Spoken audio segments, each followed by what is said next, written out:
Traffic. Papunta kami, nandito kami nag-road trip sa Pasig.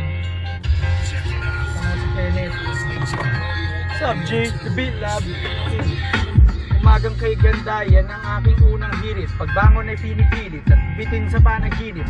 Ano ang almusal? Yan ang pambungad na tanong. Ubus yung mga pagkain na natira sa akin, kamatis at talong. Wrong timing ang gising, ako ay sobrang tom goods. Ilang araw na di kumakain dahil sa long time golot.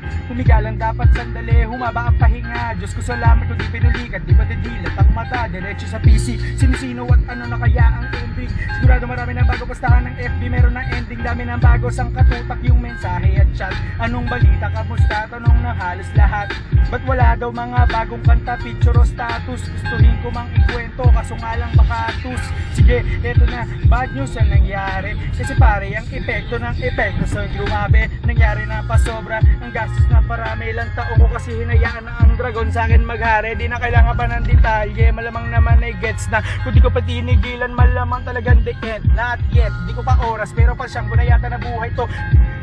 Biglang tumigil na lamang yung hininga ko, nangyari nang yan. Kasi salamat dahil nakagawa ako ng gantong klaseng awitin pare ko. Ha, the big love, the big lag. Kamusta mga G? Kamusta mga G? Nandito kami sa street ng Pasig, classic ang traffic.